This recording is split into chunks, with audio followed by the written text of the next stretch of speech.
Con muchísimo gusto, y usted se merece que siempre hagamos nuestro mejor esfuerzo para dar la mejor información.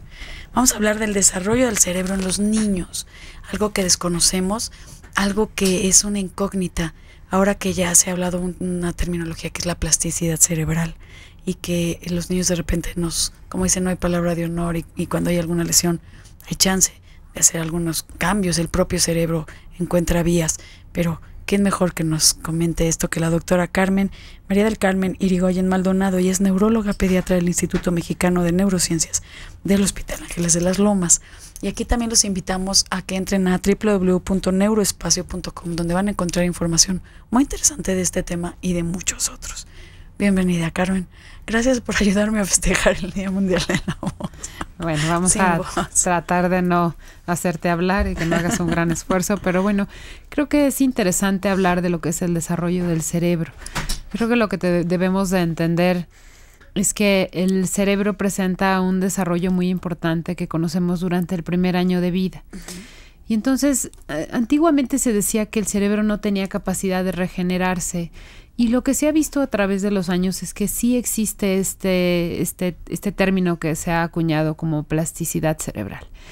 ¿Qué es lo que sucede? Durante el desarrollo, antes de que un niño nazca, en el desarrollo normal del cerebro, inclusive hay células, hay neuronas que existen y se mueren, inclusive estando el niño en el vientre materno. Sí.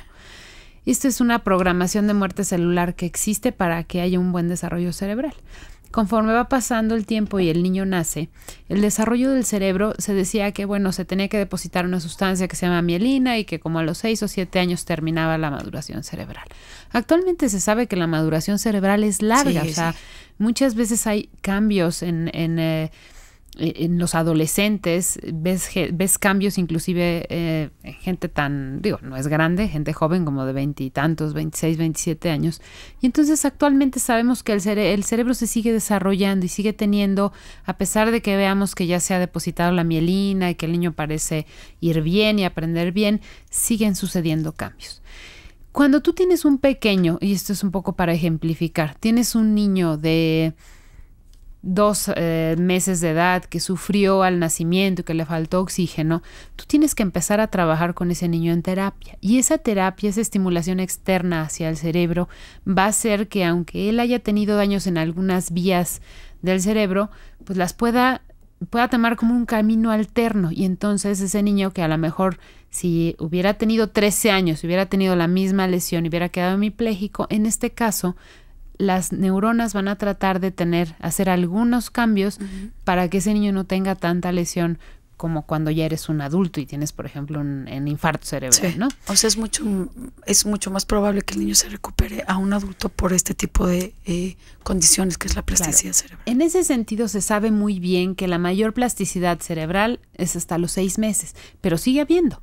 Pero entonces ahí es cuando tienes que estar trabajando constantemente y es cuando te das cuenta que los niños se pueden mejorar. Y entonces, en el entendido de que aunque tenga una lesión ahí, hay algo que va a suplir esa función y entonces pueden recuperarse.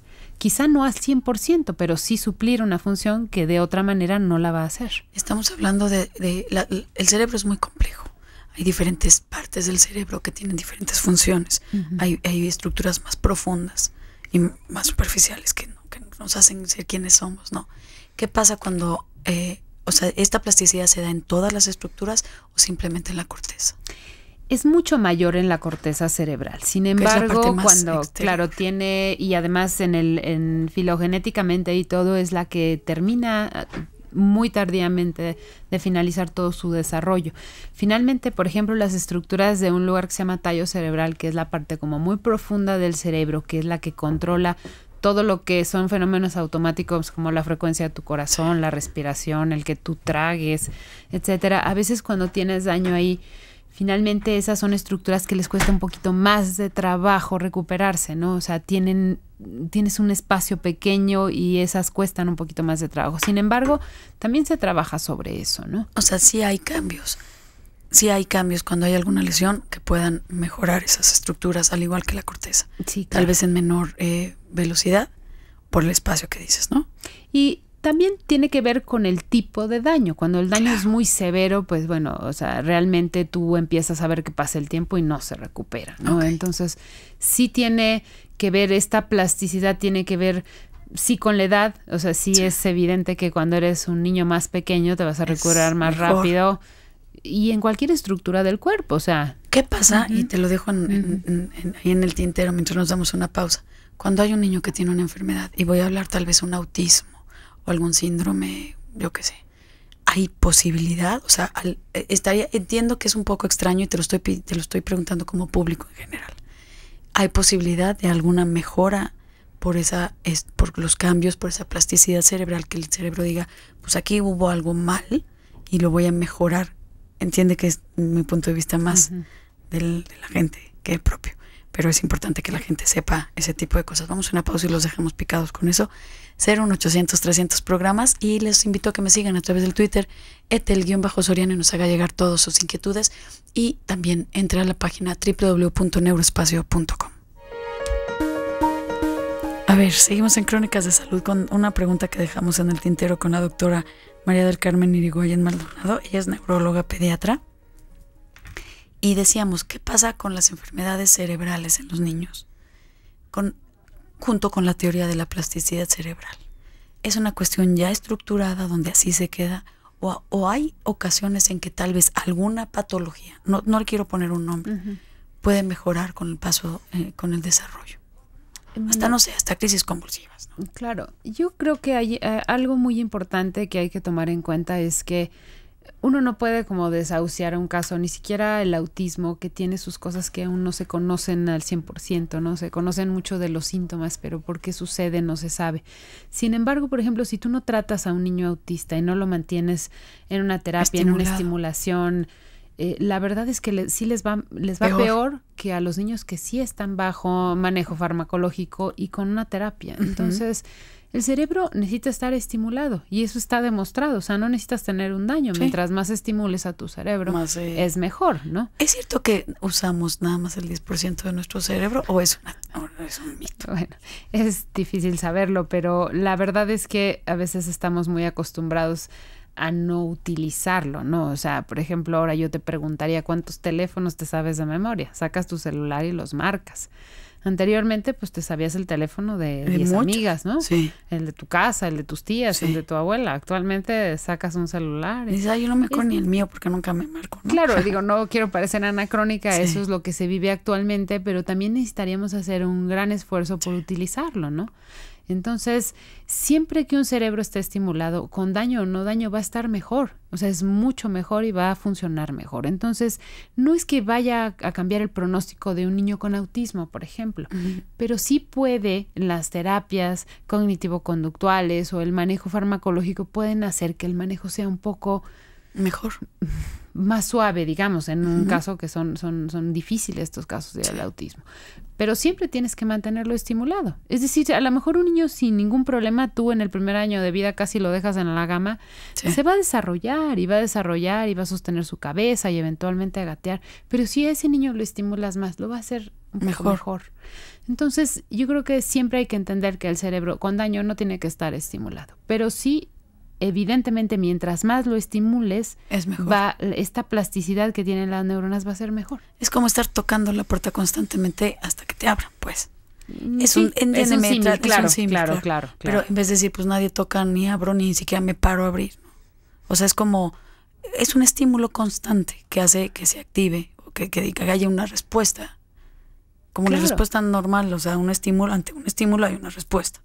Claro. Aunque tal vez no sea, o sea, algo de respuesta debería haber. Claro, digamos, los niños no inclusive, ¿no? Está demostrado que si tu niño lo deprivas de contacto físico y eso puede tener problemas a largo plazo, ¿no? Claro. Un niño más estimulado que tiene más contactos físicos está mejor, ¿no? Sí. Finalmente, a lo mejor cuando eres muy pequeño tú cuando tienes 2 meses no dices, esa es mi mamá, me está dando pecho, ¿no? Claro. Pero al final un poco la interpretación del cerebro es que esa imagen es alguien que le da de comer y que le brinda calor y entonces se empiezan a establecer conexiones y en un momento dado, pues ya sabe que es la mamá. O sea, no es que a los 6 meses diga, esta es mi mamá, sino que finalmente empieza a reconocer a la gente que le brinda o que le satisface sus necesidades, sí, ¿no? Y en el largo plazo, pues ya. Sí, o alguien un niño que lo hemos visto como parte de este desarrollo, que un niño que no está estimulado sí tiene muchísimos problemas hasta de interacciones, ¿no? Decir, ¿qué onda? O sea, el cerebro no está acostumbrado a ese tipo de estímulos. Sí, es mucho mejor. Todo lo que sea estimular a tu cerebro es, digamos, vamos a ponerle un término de gimnasia cerebral, pero es cierto, sí. Es cierto. ¿Hay alguna patología? Y tal vez hablo transitoria o no sé, o tal vez no tan importante como un autismo, que mejora con el desarrollo, mejora con la edad.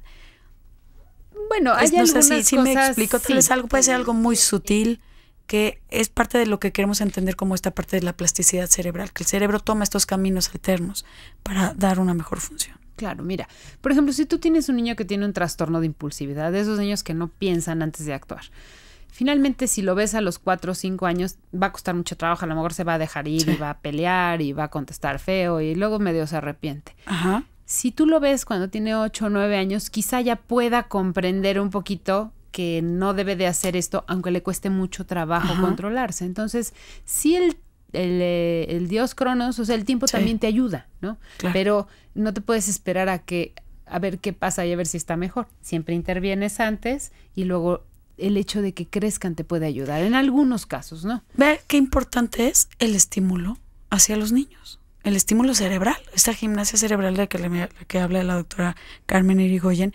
Por eso es importante no abandonarlos, no dejarlos. Las escuelas son parte de esto, los centros de estimulación temprana. ¿Qué opinas de ellos? Claro, los centros yo creo que sirven. Esto finalmente a lo mejor es un poco duro. Sí sirven mucho para el contacto y para que la mamá también interactúe con su hijo. Y claro que sirven. O sea, finalmente es una forma de estar con ellos, de estar en contacto, de ver cómo está el desarrollo, ¿no? Que sean estrictamente necesarios, ¿no? No. Ahora, por ejemplo, estos centros de estimulación a lo mejor no le van a servir a un niño que tiene un daño neurológico. Le van a servir a un niño normal para estimularlo más. Y sí, yo creo que, digamos, tienen... En general, es válido, o sea, los centros de desarrollo infantil donde tienen actividades... Claro. Digo, eso yo creo que me parece fantástico en vez de tener al niño esperando que pueda entrar a la escuela.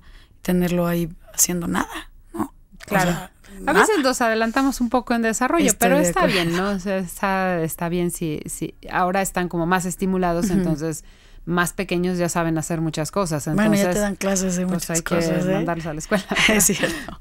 Oye, nos dice María Guadalupe Mendoza Torres que tiene un sobrino que ya tiene 6 años y habla muy poco. Le han hecho estudios, incluso actualmente lo llevan a terapias con un psicólogo que se debe. Pues ahí puede haber muchas patologías, o sea. Ahí no podemos saber si es parte de un retraso en el desarrollo, hablo de un falta de maduración de alguna zona. No lo sabemos, ¿no? Es muy difícil con tan pocos datos, pero hay de los trastornos del desarrollo neurológico existen los trastornos del lenguaje y dentro de estos hay múltiples formas de trastornos del lenguaje y habría que ver de qué se trata, ¿no? Es como una información escasa, pero creo que habría que profundizar un poco más para poderle dar una opinión a Guadalupe. ¿Cuándo se desarrolla, hablando del desarrollo del cerebro en los niños, estamos hablando que hay un útero, va desarrollándose? ¿Cuándo es donde hay su total maduración, su plena maduración? Tal vez estoy hablando ya de edad adulta, pero ¿cuándo es su pico alto? Donde están ya capacitados para aprender idiomas, cuando dices los voy a meter a clases porque ya antes como que están medio... No sé si me explico en la pregunta. No, yo creo que cualquier niño, si tú lo expones a cualquier tipo hay niños que que están expuestos, por ejemplo, a 2 idiomas desde muy pequeños, porque a lo mejor la mamá es inglesa, angloparlante y el papá es hispanoparlante. Esos niños, los que les sucede es que van a adquirir bien el lenguaje, sobre todo el niño en el desarrollo normal. Lo que sucede a veces lo aprenden, lo comprenden muy bien y empiezan a desarrollar el lenguaje hablado un poquito más tardíamente, porque tienen esas proceso, dos exposiciones. ¿no? Sin embargo, después es cuando los niños lo entienden. Entonces, y lo hablan mejor. O sea, lo pueden hacer. Cualquier niño lo puede hacer, pero tienen que estar expuesto a eso. Dicen que los cerebros son como esponjas, los de los niños, porque aprenden todo. Entonces, es una buena etapa para empezar con idiomas que a nosotros como adultos tal vez nos cuesta un poco más de trabajo cuando queremos aprender otro idioma, ¿no? Entonces, en el momento que tú consideras como neuróloga que es lo ideal cuando queremos que un niño aprenda algo, por ejemplo, un segundo idioma, hacerlo desde chiquitos. Sí, cuando es un niño normal, sí. A veces cuando tienes algunos problemas y te empeñas en darles 2 idiomas en una escuela bilingüe, les complicas la vida, ¿no? Pero yo creo que sí. Es como en el deporte, o sea, si tú aprendes a hacer un deporte a los 30 o a los 40 años, bueno, te ves como un torpe, ¿no? O sea, es un refrigerador pegándole una raqueta. En cambio, ellos es un movimiento natural, entonces lo aprenden muy bien. O sea, tú cuando ves a un sujeto adulto jugando algún deporte, tú sabes si lo aprendió de chico o no. Digo, hay unos bien maletas, ¿verdad? Estoy de acuerdo. Esos no los puedes evitar, pero sí se nota.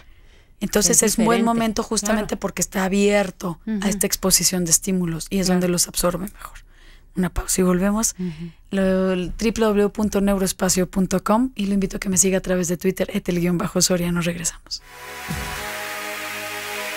Nos están preguntando Anel Avis a través de el Twitter, @Soriano, que lo invito a que me siga y que nos haga llegar sus inquietudes, de cuáles son los tratamientos para la regeneración. O sea, hay cosas que te pueden ayudar a regenerar las células cerebrales. Estamos hablando de todas estas miles y millones de conexiones, neuronas, o sea, toda la química cerebral, todo lo que sucede en nuestro disco duro.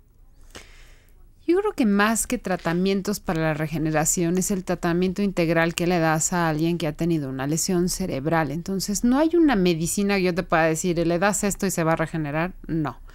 Se han sugerido muchos tratamientos, que realmente no tienen una comprobación, o sea, que no se ha podido demostrar que regenere el sistema nervioso. Sin embargo, lo que sí lo ayuda a que se mejore es toda esa estimulación externa que tú le das. Sí. Por ejemplo, preguntan, ¿qué hay de la homeopatía? Digo, yo no soy experta en homeopatía, pero lo que es cierto es que la alopatía tampoco resuelve todo y entonces, pues digamos, hay gente que cree en eso y que pues hay que respetarlo, ¿no? Yo no podría hablarles mucho de homeopatía. Por ejemplo, otra de las preguntas que hace alguno de tus radios escucha, la música ayuda a la estimulación temprana, claro. Y la música, y no solo tiene que ser música clásica, o sea, la música en general, el sonido, el tacto, las texturas, todo eso estimula al cerebro. Y la música realmente es algo que ayuda a las personas a mejorar. De hecho, se han creado técnicas de terapia. Hay un método muy conocido que se llama Tomatis, que se basa un poquito en toda esta situación de la estimulación musical. Pero claro que eso te ayuda. Ok. Nos pregunta Virgilio Rubio que cuando analizan un electroencefalograma, ¿qué analizan? Bueno, lo primero que hay que entender el electroencefalograma es un estudio de registro de superficie de actividad cerebral. Es un estudio limitado en algunos aspectos, o sea, te ayuda mucho, por ejemplo, en el tema de epilepsia, en el tema quizá de desarrollo o sea, existen ya bien estandarizados, esto es lo que tienes en un electro en un niño de 3 años, este es el patrón de sueño, esta es la vigilia, pero en realidad, realmente creo que hay que tomar esto o sea, un electroencefalograma no te va a dar un diagnóstico de un déficit de atención o de un retraso, te va a ayudar. Ver la conducción. Es básicamente para algunos tipos de patología que se usa y que tiene mucha validez, como es la epilepsia, ¿no?